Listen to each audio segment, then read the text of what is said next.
ಏನಾಗ್ತಿದೆ ಅಂದರೆ ಸರಿಸುಮಾರು 1,20,000 ವೇಕೆನ್ಸಿಗಳು ಟೀಚರ್ ಹುದ್ದೆ ಕಾರ್ಯದರ್ಶಿ. ಆದರೆ ಸರ್ಕಾರ ಏನು ಬಂದಿಲ್ಲ, 2 ವರ್ಷ ಆಯಿತು ಸರ್ಕಾರ, ಮತ್ತು ಒಂದು ಸಿಂಗಲ್ ವೇಕೆನ್ಸಿನ ಫಿಲಪ್ ಮಾಡಿಲ್ಲ.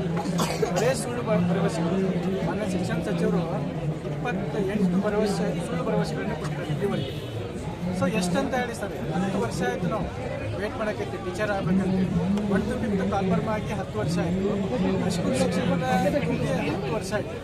ಆಮೇಲೆ ದೈಹಿಕ ಶಿಕ್ಷಕರು ಕಾಲ್ಫರ್ಮ್ ಮಾಡಿಲ್ಲ. ಸುಮಾರು ಸಮಸ್ಯೆಗಳು ಸರ್. ಇವೆಲ್ಲ ಈ ಸಮಸ್ಯೆಗಳನ್ನ ಕೇಳ್ಕೊಂಡ್ರೆ ಸರ್ಕಾರ ನಮಗೆ ಪಾಯ್ಸನ್ ಕೊಟ್ಬಿಟ್ರೆ ಸಾಕು, ನಾವು ಹೆಸರು ಹೋಗ್ಬಿಡ್ತೀವಿ ಅಂತ. ಅದಕ್ಕೆ ನಾನು ಈ ಮೂಲಕ ಮಾನ್ಯ ಸರ್ಕಾರಕ್ಕೆ ಕೇಳಿಕೊಳ್ಳೋದೇನಂದ್ರೆ, ಅಪ್ಕಮಿಂಗ್ ಬಜೆಟಲ್ಲಿ ಏನು 1 ಲಕ್ಷಕ್ಕಿಂತ ಹೆಚ್ಚು ವೇಕೆನ್ಸಿ ಖಾಲಿ ಇದಾವಲ್ಲ, ಅದರಲ್ಲಿ ಮಿನಿಮಮ್ ಏನಂದ್ರೆ 50,000 ವೇಕೆನ್ಸಿಗಳನ್ನ ಕಾಲ್ಫರ್ಮ್ ಮಾಡಲೇಬೇಕು. ಇಲ್ಲ ಅಂದರೆ ನಾವು ಪಾಯ್ಸನ್ ತೊಗೊಳ್ಳೋಕ್ಕೆ ರೆಡಿ. ಯಾಕಂದರೆ ಇಲ್ಲ ನಾವು ಏನು ಕಾದ್ರೆ ಈ ರೀತಿ ಸರ್ಕಾರ ಶಿಕ್ಷಕ ವೃತ್ತಿಯನ್ನು ಪಡ್ಕೊಂಡು ನಾವು ಹೋರಾಟ ಬಿಡಬಾರ್ದು ಆ್ಯಕ್ಚುಲಿ. ಸೊ ಅಂಥ ಒಂದು ಸನ್ನಿವೇಶವನ್ನು ಸರ್ಕಾರ ಮಾಡಿಕೊಟ್ಟಿದೆ. ದಯಮಾಡಿ ಮುಂದಿನ ಒಂದು ಅವಾಂತರಗಳಿಗೆ ಸರ್ಕಾರಕ್ಕೆ ಕಾರಣ ಆಗಬೇಕು. ನಾನು ಈ ಮೂಲಕ ಕೇಳಿಕೊಳ್ಳೋದೇನೆಂದರೆ, ಆ ಒಂದು ಸಮಸ್ಯೆ ಆಗೋಕ್ಕಿಂತ ಮುಂಚೆ ಸರ್ಕಾರ ಎಚ್ಚೆತ್ತುಕೊಂಡು 50,000 ವೇಕೆನ್ಸಿಗಳನ್ನ ಫಿಲ್ಅಪ್ ಮಾಡಬೇಕು. ಈ ಒಂದು ಬಜೆಟ್ ಒಳಗೆ 50,000 ವೇಕೆನ್ಸಿಗಳನ್ನ ಫಿಲ್ಅಪ್ ಮಾಡಬೇಕು. ಸರ್ಕಾರಿ ಶಾಲೆಗಳನ್ನ ಉಳಿಸ್ಬೇಕು. ಸರ್ಕಾರಿ ಮಕ್ಕಳು ಏನು ನಾವೆಲ್ಲ ಬಿ ಎಡ್ ಬಡ ಮಕ್ಕಳು ನಾವೆಲ್ಲ ಸರ್, ಯಾರು ಉಳಂತವ್ರಲ್ಲ, ಶ್ರೀಮಂತರಲ್ಲ, ಬಡ ಮಕ್ಕಳು ನಾವು ಟೀಚರ್ ಆಗ್ಬೇಕಂತೇಳಿ ಹಲವಾರು ವರ್ಷಗಳಿಂದ ಕನಸು ಕಂಡುಕೊಂಡಿವಿ. ಸೊ ನಮ್ಮ ಕನಸಕ್ಕೆ ಸರ್ಕಾರ ತಣ್ಣೀರು ಹರಿಸ್ತಾ ಇದೆ. ಅದಕ್ಕೆ 10 ವರ್ಷಗಳಿಂದ ಯಾವುದೂ ಕಾಲ್ಫರ್ಮ್ ಆಗಿಲ್ಲ. ಸೊ ಕೇವಲ ಮಾನ್ಯ ಶಿಕ್ಷಣ ಸಚಿವರು ಒಂದು ಡೈಲಾಗನ್ನು ಮಾಡ್ತಾರೆ ಪದೇ ಪದೇ. 2022ರಲ್ಲಿ ಬಿಜೆಪಿ ಅವಧಿಯಲ್ಲಿ ತುಂಬಿರ್ತಕ್ಕಂಥ 15,000 ವೇಕೆನ್ಸಿಯನ್ನು 13,500 ಫಿಲಪ್ ಆಗಿದೆ. ಅದನ್ನೆಲ್ಲ ನಾವು ತುಂಬಿದ್ವಿ ಅಂತ ಹೇಳ್ತಾರೆ. 22ರಾಗ ಕನ್ಫರ್ಮ್ ಆಗಿದ್ದನ್ನು ಇವ್ರು 22ರ ಸರ್ಕಾರ ಇತ್ತ ಇಲ್ಲಲ್ಲ. ಮತ್ತು ಇವ್ರು ಬಂದ ಮೇಲೆ ಒಂದು ಸಿಂಗಲ್ ವೇಕೆನ್ಸಿನ ಕನ್ಫರ್ಮ್ ಮಾಡಿಲ್ಲ. ಅದಕ್ಕೆ ಒಂದು ಪಾಯ್ಸನ್ ಕೊಡಿ, ಇಲ್ಲ ವೇಕೆನ್ಸಿನ ಕನ್ಫರ್ಮ್ ಮಾಡಿ. ಅಪ್ಕಮಿಂಗ್ ಬಜೆಟಲ್ಲಿ 50,000 ವೇಕೆನ್ಸಿನ ಕನ್ಫರ್ಮ್ ಮಾಡಿ. ನಾವು ಈ ಪ್ಲೇಸನ್ನು ಬಿಟ್ಟು ಹೋಗೋದೇ ಇಲ್ಲ ಅಂತೇಳಿ ನಾವು ಈ ಮೂಲಕ ಸರ್ಕಾರಕ್ಕೆ ಕೇಳ್ಕೊತಾ ಇದ್ದೀವಿ.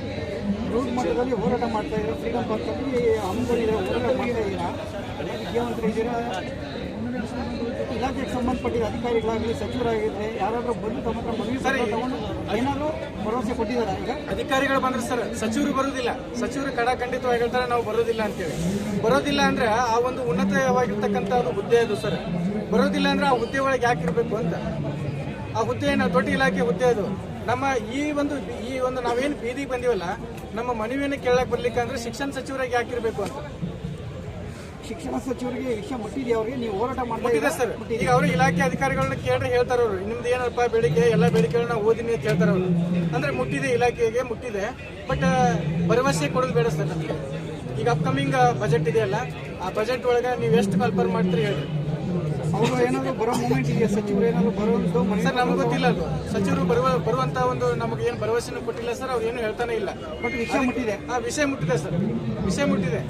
ಅವ್ರು ಏನು ಸುಳ್ಳು ಹೇಳ್ತಾರೋ ಕರೆ ಹೇಳ್ತಾರೋ ನಮ್ಗೆ ಗೊತ್ತಿಲ್ಲ. ಆದ್ರೆ ಈ ಸಚಿವರು ಬರೋ ತನಕ ನಾವು ಇಲ್ಲಿ ಹೋಗಲ್ಲ ಸರ್. ಇನ್ನೊಂದು ನಾವು ಒಂದು ನಿಷ್ಠುರವಾದ ಪ್ರಶ್ನೆ ಕೇಳ್ತೀವಿ, ಅದೇ ರೀತಿ ನೀವು ಉತ್ತರ ಕೊಡಬೇಕು. ಇಷ್ಟು ಲಕ್ಷಾಂತರ ಜನ ಇರೋ ಕಡೆ ಬಹಳಷ್ಟು ನಿಮ್ಮಲ್ಲೇ ಏನೋ ಒಗ್ಗಟ್ಟು ಕಡಿಮೆ ಇದೆ ಇಲ್ಲ ಸರ್. ಬಟ್ ಸೇರ್ಬೇಕಾಯ್ತಲ್ವಾ ಸರ್? ಫಸ್ಟ್ ಟೈಮ್ ಇದು ಈ ರೀತಿ ಸರ್ಕಾರದ ಒಂದು ವ್ಯವಸ್ಥೆ ಒಳಗೆ ನೋಡ್ರಿ, ನಾವೆಲ್ಲ ಟೀಚರ್ ಆಗ್ಬೇಕಂತೇಳಿ ಕನಸು ಕಂಡ್ಕೊಂಡಿವಿ. ಆದ್ರೆ ಇದು ಫಸ್ಟ್ ಟೈಮ್ ನಮ್ದು ಹೋರಾಟ. ರಿಕ್ರೂಟ್ಮೆಂಟ್ ಆಗಲಿ ಅಂತೇಳಿ ಇತಿಹಾಸದಾಗ ಫಸ್ಟ್ ಟೈಮ್ ಹೋರಾಟ ಮಾಡ್ತಾ ಇರೋದು. ಸೊ ಅಪ್ಕಮಿಂಗ್ ನಮ್ಮ ಸಂಘಟನೆ ದೊಡ್ಡದಾಗುತ್ತೆ ಸರ್. ಯಾಕಂದ್ರೆ ನಮ್ಮನ್ನು ಬೀದಿಗೆ ತಳ್ಳಿದೆ ಸರ್ಕಾರ. 10 ವರ್ಷಗಳಿಂದ ನೇಮಕಾತಿ ಆಗಲ್ಲ, ಅನೇಕ ಜನರಿಗೆ ಇಲ್ಲಿ ವಯಸ್ಸಾಗ್ತಾ ಇದೆ, ವಯಸ್ಸು ಮೀರ್ತಾ ಇದೆ. ಇದು ಸರ್ಕಾರ ಸೃಷ್ಟಿ ಮಾಡಿರ್ತಕ್ಕಂಥ ಸಂಘಟನೆ. ಇದು ನಾವು ಮಾಡ್ಕೊಂತಿದ್ದು ಅಲ್ಲ ಸರ್. ಇದು ನಾವು ಮಾಡ್ಕೊಂತ ನಮ್ಮ ಬೇಡಿಕೆನೂ ಅಲ್ಲ ಇದು ಆಕ್ಚುಲಿ. ಬಟ್ ಸರ್ಕಾರ ಸೃಷ್ಟಿ ಮಾಡಿರ್ತಕ್ಕಂಥದ್ದು. ಅದಕ್ಕೆ ಇದು ಅನಿವಾರ್ಯ ಆಗಿದೆ. ಇನ್ನು ಮುಂದೆ ಉಗ್ರ ಮಟ್ಟದಲ್ಲಿ ನಾವು ಸರ್ ಉಗ್ರವಾಗಿರ್ತಕ್ಕಂಥ ಒಂದು ಹೋರಾಟವನ್ನು ಖಂಡಿತ ನಾವು ಹೋರಾಟ ಮಾಡೇ ಮಾಡ್ತೀವಿ. ಈಗಿರೋ ತಂತ್ರಜ್ಞಾನದಲ್ಲಿ ಒಂದು ನಾರ್ಮಲ್ ಮೆಸೇಜ್ ಮಾಡಿದ್ರೆ ಎಷ್ಟೋ ಲಕ್ಷಾಂತರ ಜನ ಸೇರ್ತಾರೆ. ನೀವು ಒಂದು ತಂತ್ರಜ್ಞಾನ ಯೂಸ್ ಮಾಡ್ಕೋಬೋದಾಗಿತ್ತಲ್ವಾ? ಮಾಡ್ಕೋತೀವಿ ಸರ್, ಖಂಡಿತ ಮಾಡ್ಕೋತೀವಿ. ಮುಂದೆ ಏನಂತಂದ್ರೆ ಇವ್ರು ಏನಾದ್ರು ನಮಗೆ ಸ್ಪಂದಿಸಲಿಲ್ಲ ಅಂದ್ರೆ ಅಪ್ಕಮಿಂಗ್ ನಾವು ಬೀದಿಗೆ